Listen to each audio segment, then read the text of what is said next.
But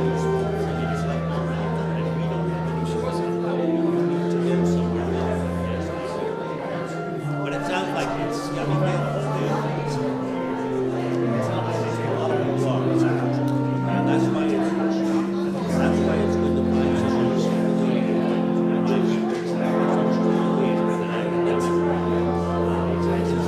Which mass I hear is. Right. Yeah, well, good luck to that. I'll be interested to hear what kind of feedback we get. Thank you.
What you got there, Finn?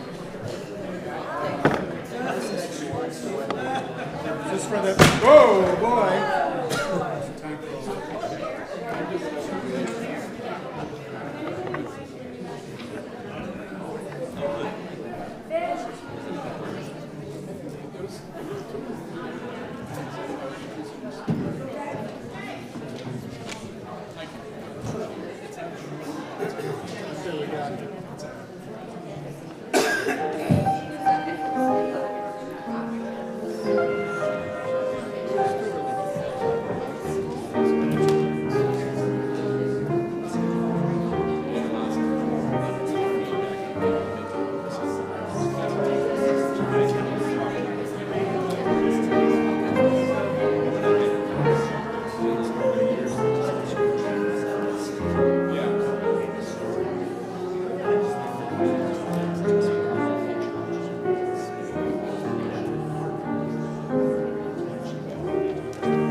Good morning.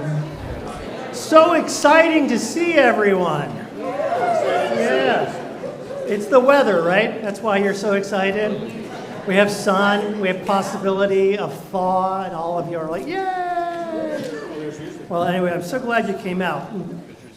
Good morning and welcome to First Parish Brewster Unitarian Universalist. Our church was founded in 1700, and I'm never going to get tired of saying that out loud.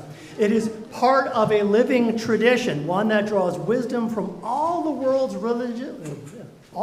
religious traditions, balanced with the insights of modern science. I like to say we are seekers after truth and practical goodness, because the one thing we can all be sure of is that none of us have all of the answers. We do, however, believe in the power of questions. Questions we ask ourselves, curiosity we hold out for one another, and inquiries we can make about how to make this world a better place, one word and deed at a time. I'm the Reverend Scott Hull, and I use he, him pronouns. I am joined today by the excellent Pat Stover. We are delighted to be...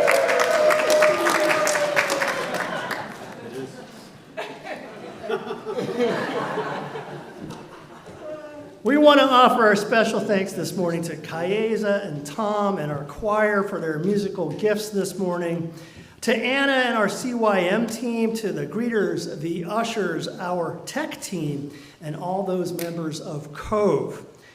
And we also want to offer our gratitude for the flowers, for the after-church coffee, and all of those tasty snacks, and for the many other gifts that make this morning possible.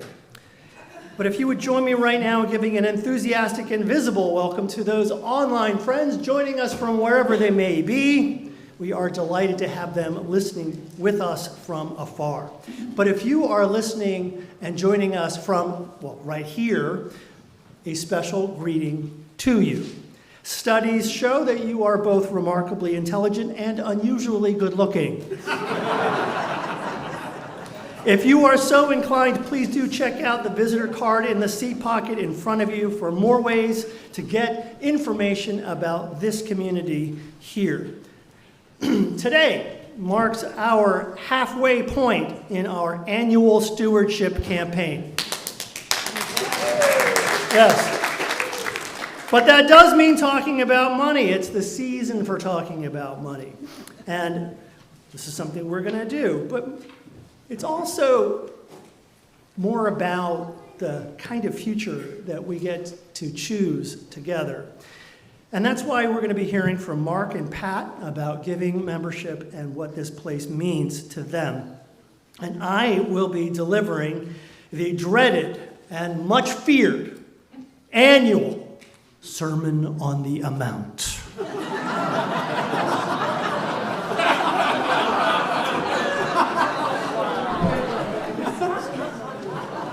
That is also why the ushers are going to be locking the doors. I'm kidding. Or am I? Before we begin, a quick word about my upcoming class, The Shared Pulpit. If you have ever wondered how to write a sermon, this is your chance. Fame, fortune, glory to your ancestors. It will be that in probably a bag of chips. I recommend checking out the information in the online newsletter. If you have any questions about it, feel free to ask me after the service. Do check out the other announcements in your weekly email and on the back of today's order of service, including reminders about today's organ concert. And next week, I'm looking forward to that. And next week's Meeting House speaker, Lynn Rhodes from the NAACP. But all of that is in the future. Join me right now to take a moment to ground ourselves firmly into this moment, this place, this space and time. We can do that by taking a deep breath in, if you would join me. And out. Another in and out. One last one. In and out. And continue to take a few more of these intentional breaths over the next moment. And with each release, try to release whatever it is that you might need to let go of in order to be more fully present to yourself, to each other, and to the possibility of the sacred in this time and in this place. Good morning. Well, I came into my office a couple weeks ago, and there was this little tiny business-sized card envelope that was in my mail, and it had stamp. And I thought it's not even legal to send this in the United States. It has to be a certain size, you know. So then I looked, and I saw it's from Germany, and I opened it up, and it was a little card and a personal thank you note from the composer of the next piece that you're going to hear from the choir, because we have sung her music before, and we will again, and we will sing it this morning. And this month, February, is of course Black History Month, and this composer, Leah Morris, is one of, I think, our favorites to sing, and we thought we would feature her music this morning. So, a dedication, it's called.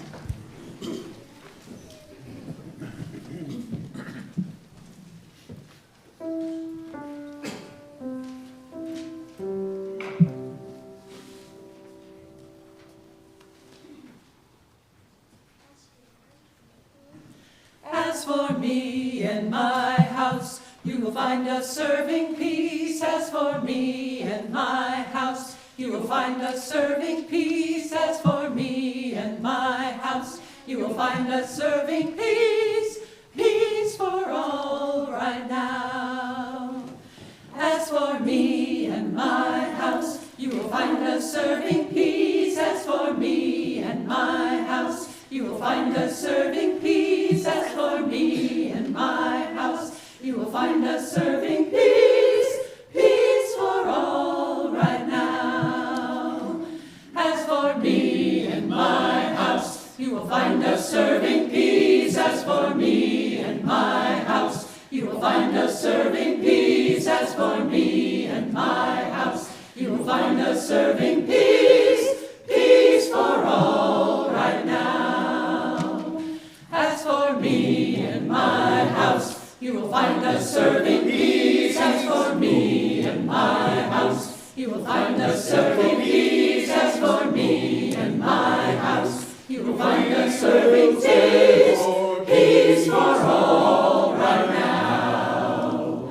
As for me and my house, you will find us serving hope. As for me and my house, you will find us serving hope. As for me and my house, you will find us serving hope. Hope for all right now. As for me and my house, you will find us serving joy. As for me and my house, you will find us serving joy. As for me and my house, you will find us serving joy. Joy for all right now. As for me and my house, you will find us serving love. As for me and my house, you will find us serving love. As for me and my house, you will find us serving love. Love for all right now. As for me and my house, you will find us serving truth. As for me and my house, you will find us serving truth. As for me and my house, you will find us serving truth. Truth for all right now. As for me and my house, you will find us serving peace. As for me and my house, you will find us serving peace. As for me and my house, you will find us serving peace. Peace for all right now. Hope for all right now. Joy for all right now.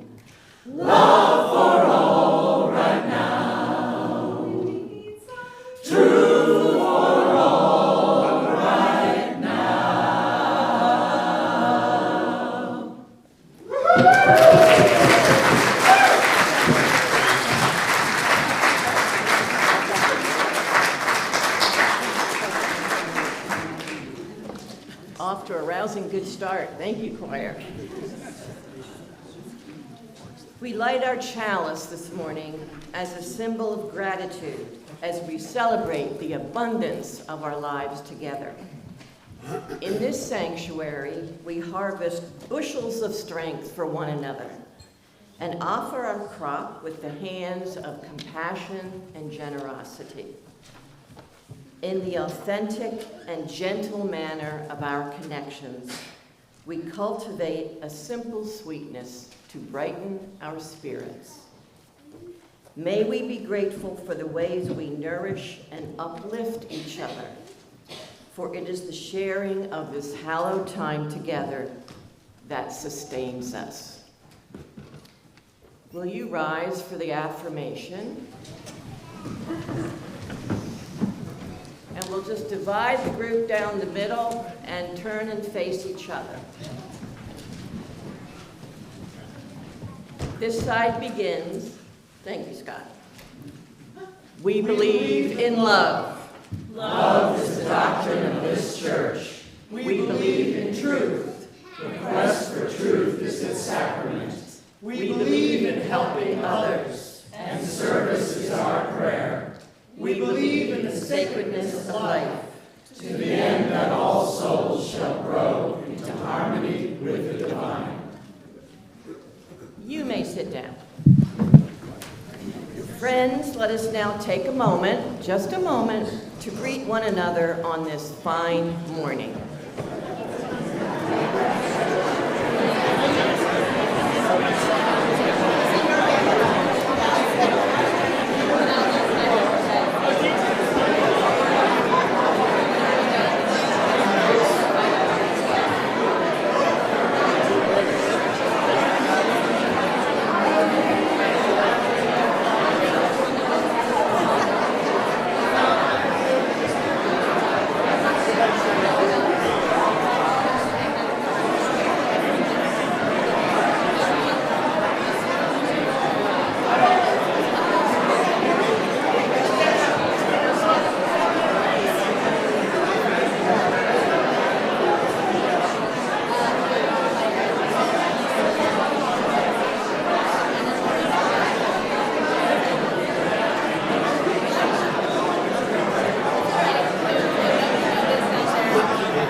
Please be seated. Let's actually, Anna, aren't we gonna sing? No? We're gonna sing. we're going to sing. So you can actually rise in body or spirit and open your teal hymnal to 10:08, when our heart is in a holy place.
Holy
Now where we go. All right. Good morning, everyone.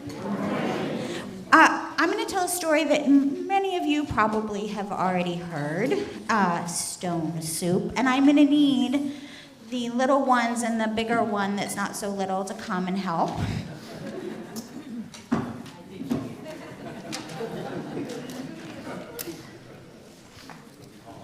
I did. Thank you. You want to come sit down? Come hang? You want to come over? Okay.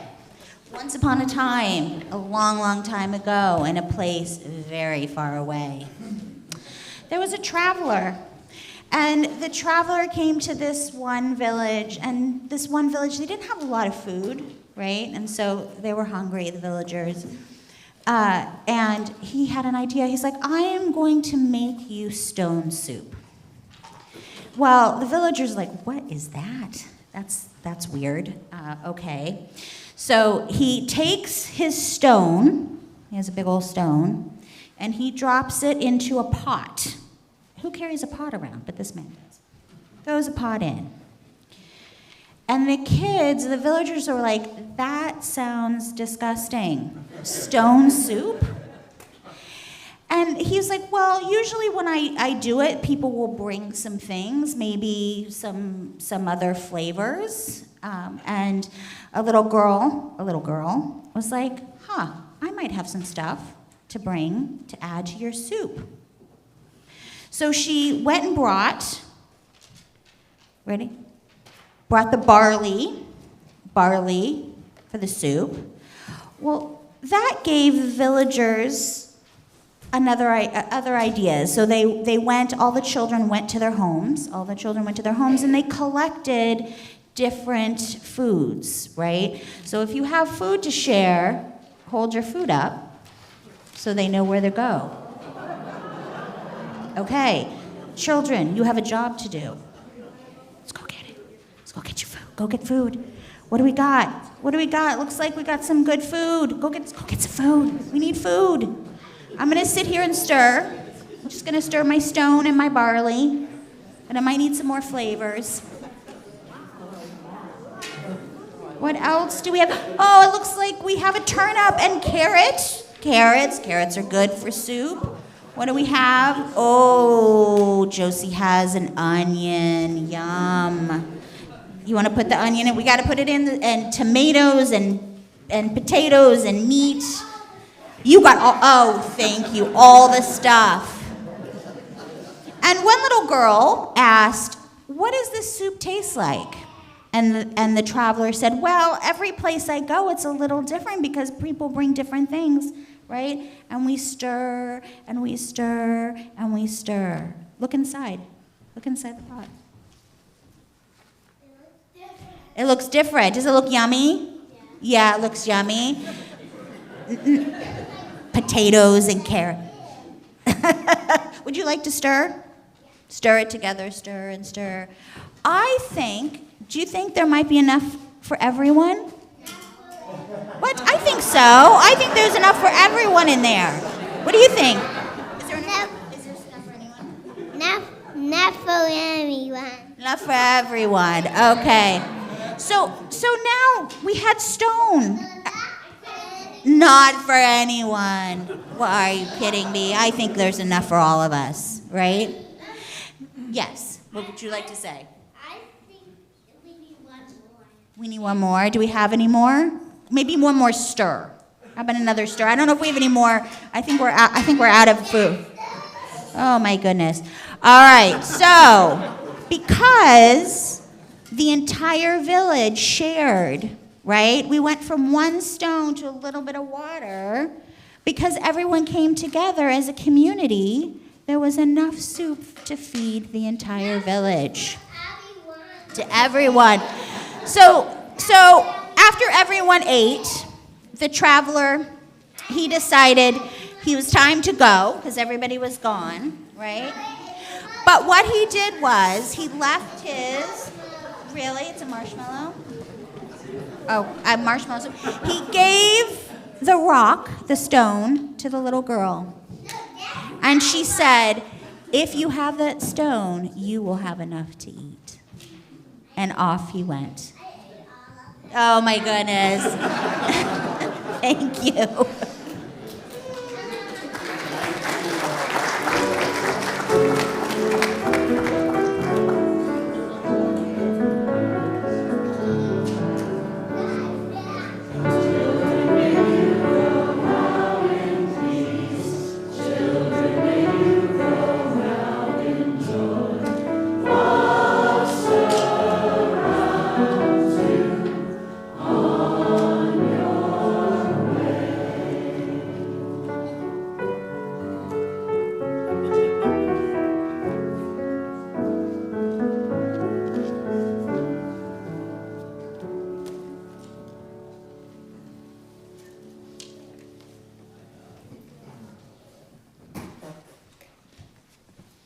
It's Stewardship Month here at FPB, and as Reverend Scott said, we are about halfway through. I want to reflect this morning on my personal experience of stewardship from perspectives of both serving on the Stewardship Committee and being a pledging member. Have you heard the saying that has made the rounds of UU congregations for years during stewardship drives? That UUs find it a whole lot easier to talk about sex than they do about money. Right? Rings true, doesn't it? As an amusing side note, when I noticed we're giving to the split plate collection to Planned Parenthood this year, many years ago, I worked for Planned Parenthood of Philadelphia, Pennsylvania, and I was a sexuality educator. So I know a whole lot about being comfortable talking about sex. I'm still working on the money part. Hopefully that idea has been changing over the years, but I'm not sure about that. During Reverend Jessica's ministry with us, I was a member of the Stewardship Committee. So I know it's a common practice to recruit members of the congregation to be visiting stewards. There are members of the congregation who visit other members and have conversations about, well, money. We have visiting stewards again this year.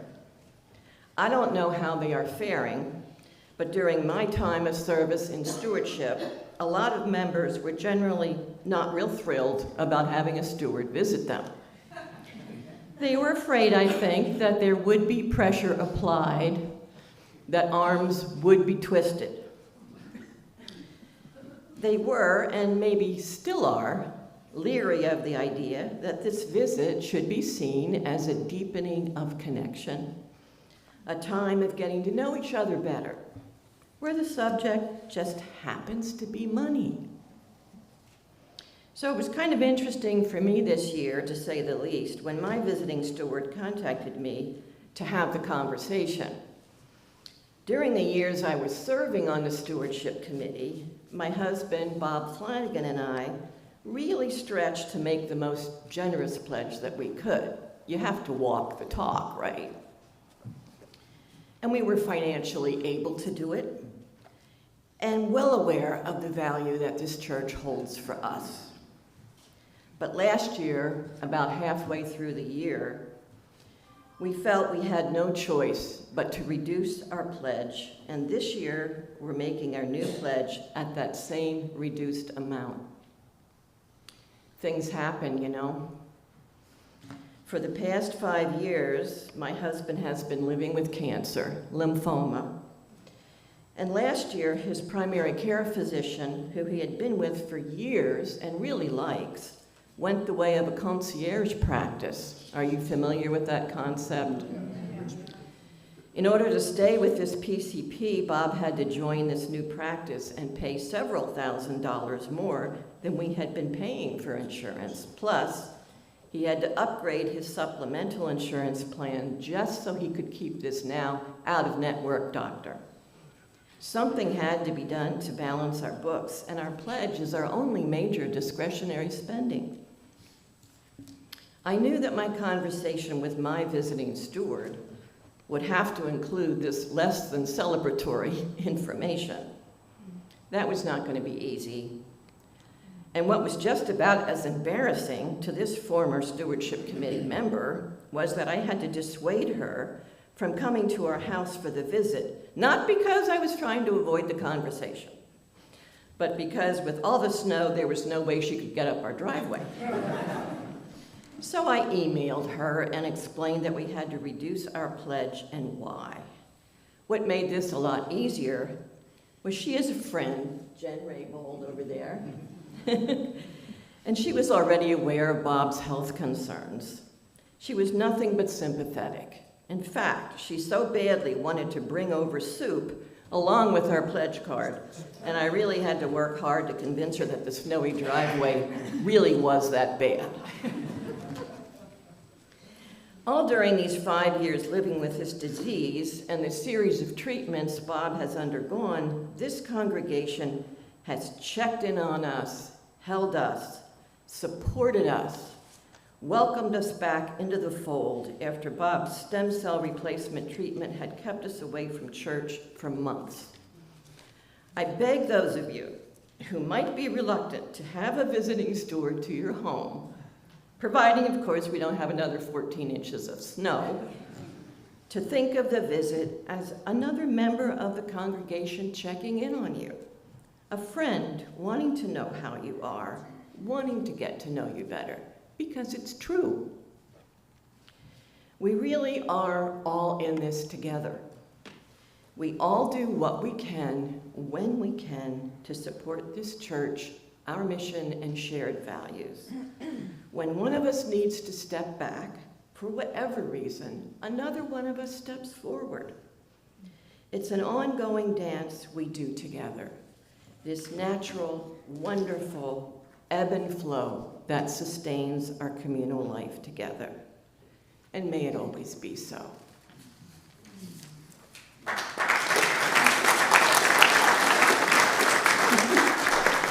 Thank you. This morning's offering is a split plate with the Planned Parenthood League of Massachusetts. As you know, Planned Parenthood is a leading provider of sexual and reproductive health care, education, and advocacy in Massachusetts. There's more information and a web address in the order of service. This organization was nominated by the Reproductive Rights Task Force. This morning's offering will now be gratefully received.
for that choir.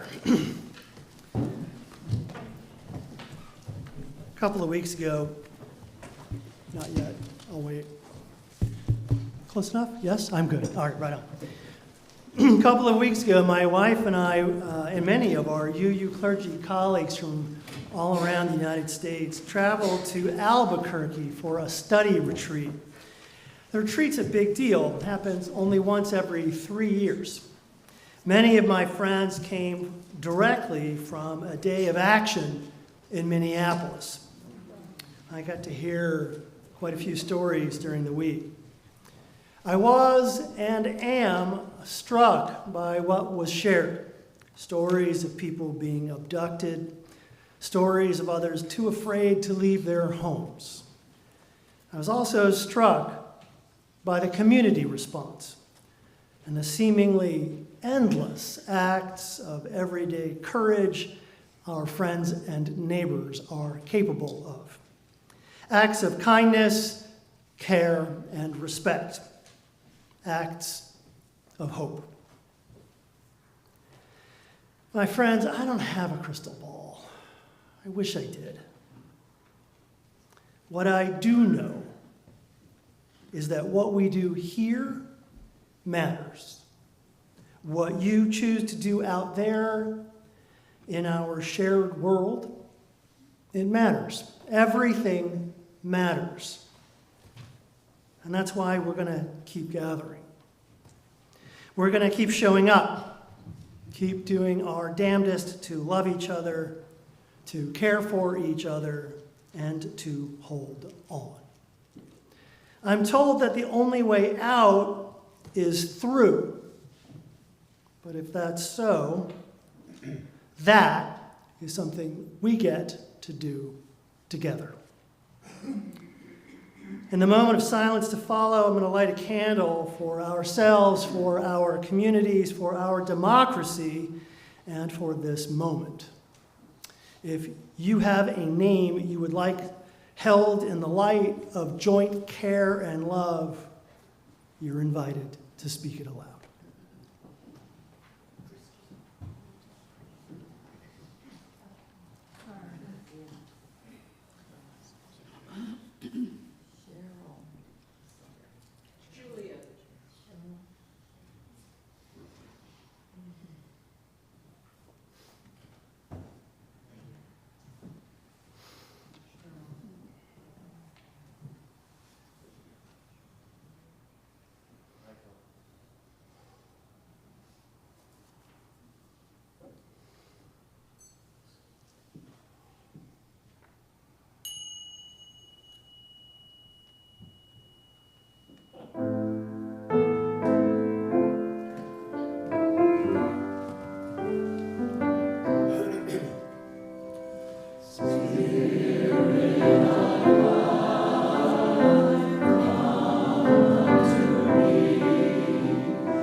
Stewardship Appeal, Part 2, which could aptly be titled, as the song serenaded us, Strength in Togetherness. Good morning, my name is Mark Cullinane, and I'm a relatively new member of First Parish Brewster. But for almost 30 years, my wife Marcia Bosshart and I had the privilege of representing the United States abroad as diplomats. Our work and lives were made more fulfilling by being part of and fostering community. Embassy communities gave us the support we needed to advance U.S. policy. Participation in broader diplomatic and host country communities allowed us to identify shared global interests and values and made us more effective as diplomats. Because of that rich experience, finding an open, caring community dedicated to social justice became a priority when we retired in 2024. We were immediately embraced by First Parish Brewster and made to feel as if we had found a home. While speaking recently with another new member, we concluded that joining this community, among other uplifting outcomes, answers the question, am I crazy? With a resounding no. Well, I may be crazy, in fact, but it helps to be part of a community of crazy that finds the political meanness of the moment unacceptable and intends to do something positive about it. So welcome to a caring asylum. But it takes resources to run an asylum. Our support backs the congregation's social justice activities, the music that gives us peace and joy in a tumultuous time, the spiritual guidance that illuminates our path as seekers. Please join me this Stewardship Month to support our community and keep the craziness in our caring and love for each other, and in our efforts to work together for a better world. Thank you very much for your attention.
Dear Sir, I'm writing in response to your request for additional information in block number 3 of the accident reporting form. I put poor planning as the cause of my accident. You asked for a fuller explanation, and I trust the following details will be sufficient. I am a bricklayer by trade. On the day of the accident, I was working alone on the roof of a new 6-story building.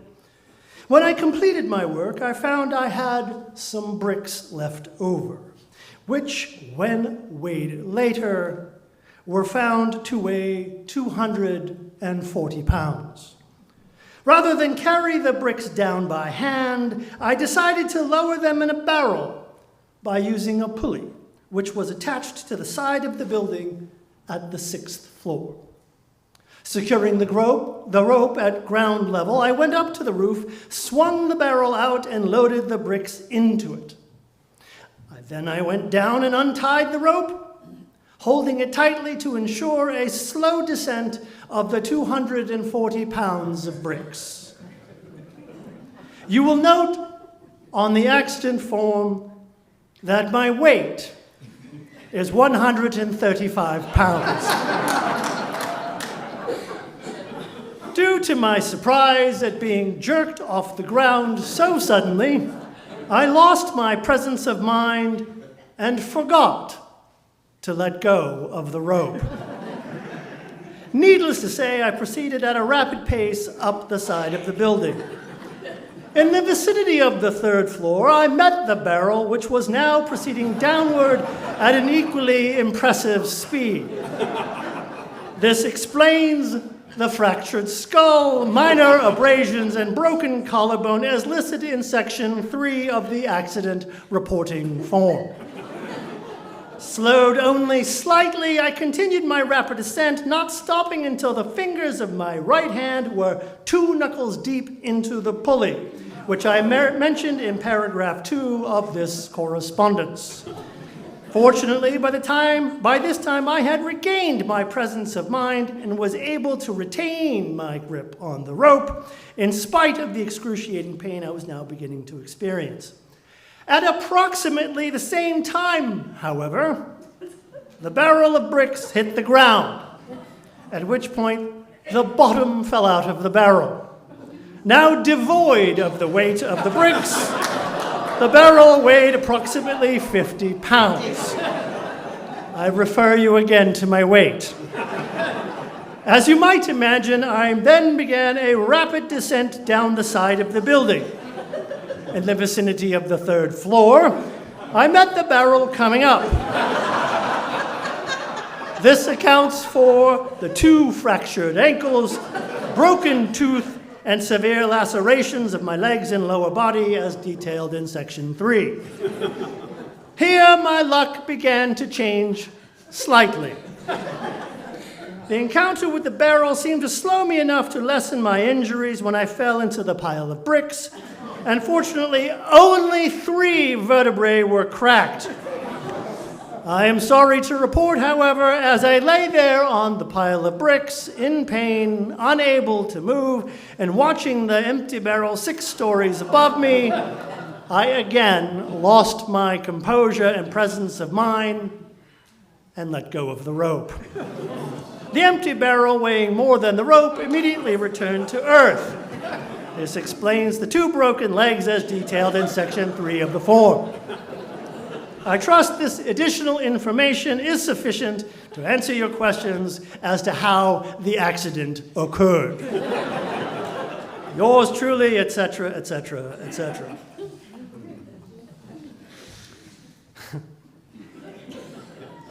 I confess, I often wonder if there's something wrong with me. But I love this story.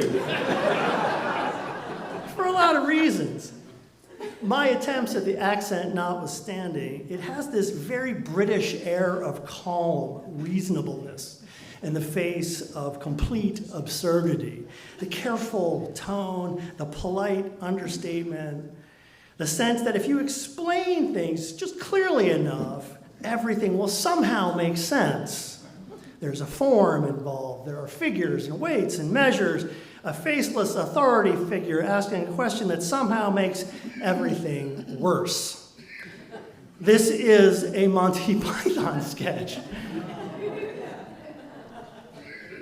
But just to be clear, this is not a story about someone who said, "Hold my beer." This is a story about someone who said, "Oh, don't worry, I've totally got this." I recognize this because according to years of therapy, that is exactly where most of my own bad ideas begin.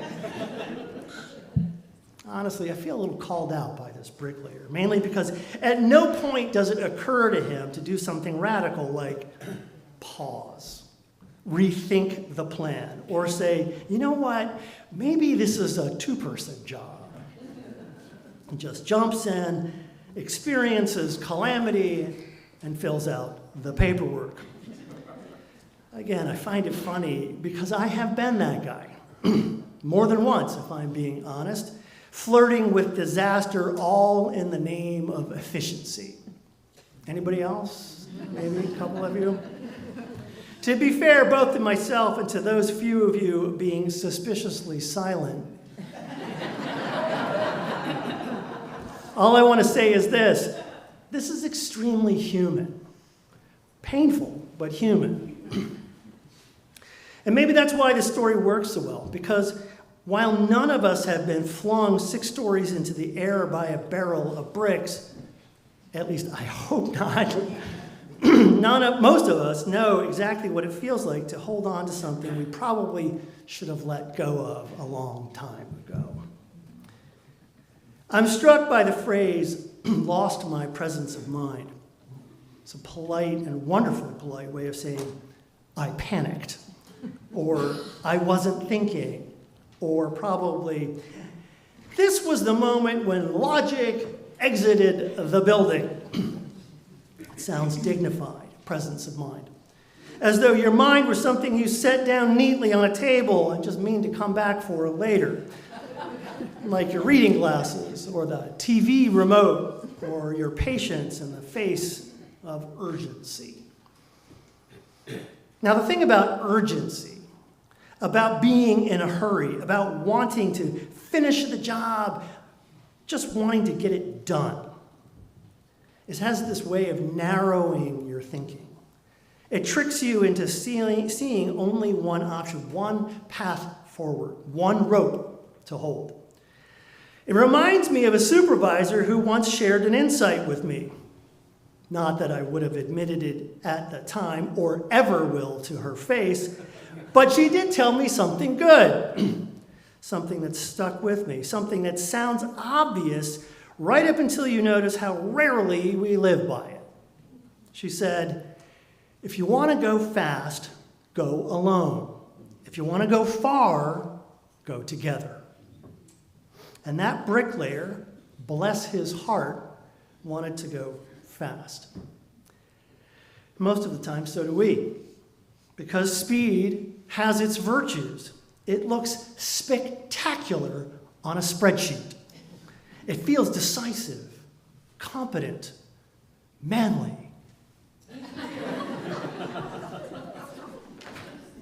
Speed is what you reach for when the pressure is on, when the clock is ticking, and when something important needs doing right now. But here's the thing I had to learn the hard way. Whether doing home repairs, filing taxes, raising our children, or trying to build anything that actually lasts, speed is not great at endurance. And that proverb, go fast alone, go far together, that isn't really about bricklayers. It's about families, it's about communities, it's about institutions that we hope to still be there when the people currently holding the rope are no longer the ones doing the holding. Because anything built to go far needs more than urgency. It needs planning, it needs shared responsibility. It needs more than one pair of hands doing the work. It needs more than one head thinking about what comes next. And that's worth naming out loud, because we live in a moment that trains us constantly to do the opposite, to react, to withdraw, to grip tighter, to assume that if something matters, the responsible thing to do is to handle it ourselves and do it quickly. If you want something done right, ... That posture can work, but only for a while. Because it doesn't scale, and therefore it doesn't endure. What brings me, well, not accidentally, this brings me to the moment, and this life of this church. We kicked off our annual stewardship campaign a couple weeks ago. We're calling it a new era. New ministers, new leadership, new energy, new possibilities. And if you are like me, new, even if it's a new era, new can feel exciting. It can feel energizing. It can feel a lot like standing on the roof of a tall building with a barrel of bricks and thinking, okay, let's get her done. But a new era isn't something you muscle your way into alone. It's something you choose together. Especially when you remember that this congregation has been here for 325 years. I want you to pause with that for a moment. 325 years ago, someone unlocked a door. Someone lit a fire. Someone put out hymnals. Someone decided that gathering mattered. And it mattered enough to pay for, care for, and pass on. They could not have imagined us. They did not know our names. They didn't even share all of our values. And yet, here we are. Not because any of those prior generations was particularly clever or careful, but because generation after generation decided that what was happening here mattered enough to support, enough to sustain, enough to hand forward. They didn't just go fast, they went far. And now, quietly, unmistakably, it's our turn to decide what comes next. When we talk about supporting this church, about stewardship, about giving, it's important to be clear about what we're really talking about. Because generosity here is not about keeping the lights on. Not really. Yes, of course, it means that the lights turn on when we walk into the sanctuary. It means that there's heat here in February, just as there'll be air conditioning in August. It means that the roof stays on the building. The chandelier here in the sanctuary doesn't swing in the breeze anymore. And the snow gets cleared before anyone breaks an ankle on the way inside. It also means classrooms that are safe and ready for children, that there is music that lifts us, coffee to energize us, and staff who have the time and capacity to listen, to plan, to care, and to show up when life goes sideways. All of that matters. All of that is real, and all of that is, in its own quiet way, holy. But generosity is one of the 6 Unitarian Universalist values. And when we talk about it in that sense, we mean more than maintenance. Generosity is about freedom. Some of you will remember a practice in Buddhism called dana, the practice of giving. Anybody know this one? Dana, right? It's often misunderstood. And because it's Buddhist, there are layers to it. But most of us, first coming to the practice, think it's about a personal virtue, or earning a merit badge, or some step towards becoming personally enlightened. That's all great, but that's not the point. In Buddhism, the fundamental problem isn't that some of you don't have enough, that some of us have too much. That's not the problem. It is a problem. But the fundamental problem is that we cling. We cling to control, to certainty, to the idea that whatever we have might be taken away. Clinging causes suffering. And dana is the practice that loosens our grip. We practice generosity not so you can feel freer all by yourself, though that may happen. Instead, we practice so that we can live more freely together. Because generosity isn't about what you give. It's about what your giving makes possible. Who is helped? What is sustained? How many lives are changed for the better because of something shared? One of my teachers told me that the highest ideal in Buddhism, or at least some versions of Buddhism, isn't nirvana, not the achievement of a private enlightenment. Instead, I was told, the highest ideal is the bodhisattva, the one who says, I refuse freedom just for myself. I choose liberation for all. That's a big thing to ask of anyone. It's hard. It requires almost endless patience and a profound willingness to serve the good, serve each other, serve the goal of radical interdependence. And in that calculus, all of us need all of us to make it. Whether or not you know this tradition well or use some version of that language, you may already feel some of that truth. You see it whenever a place like this becomes a refuge instead of a resource. Whenever commitment outlasts crisis.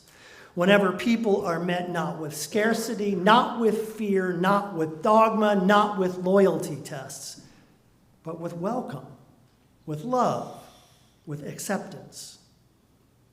When you support this church, you are not practicing a personal discipline. You are participating in a collective one.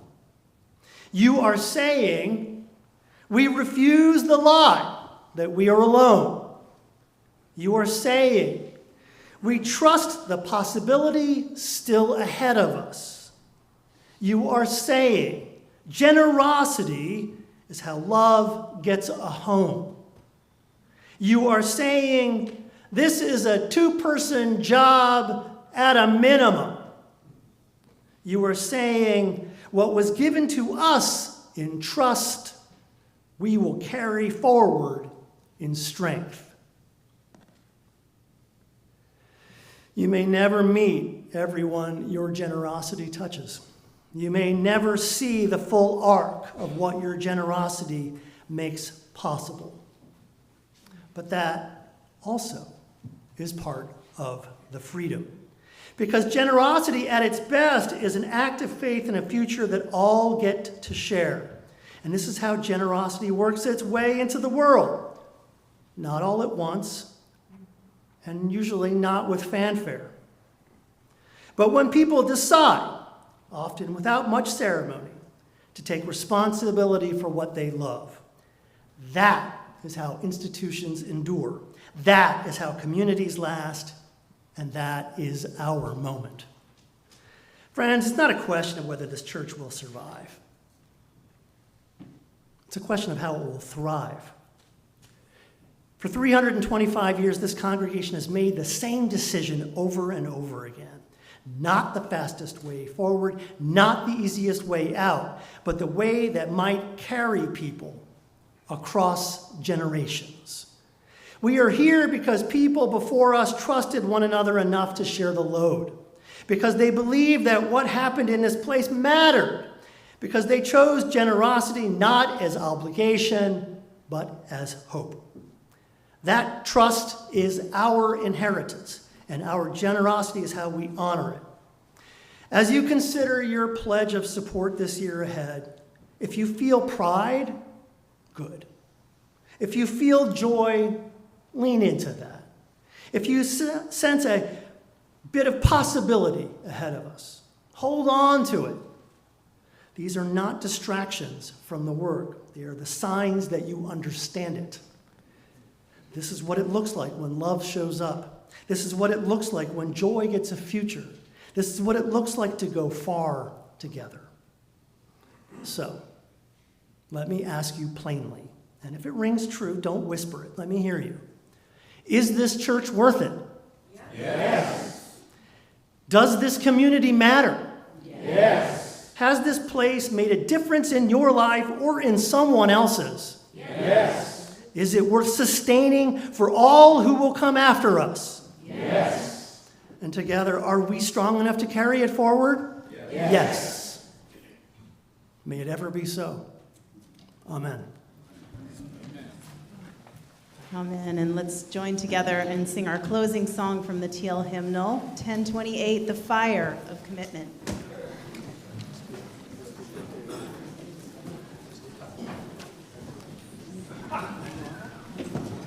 I invite you to rise in body or spirit.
Please remain standing a moment.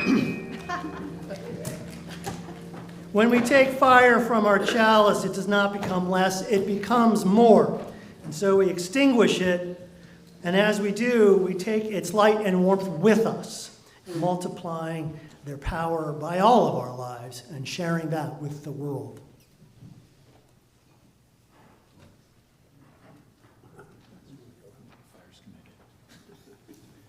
My friends, if you're comfortable doing so, please join hands.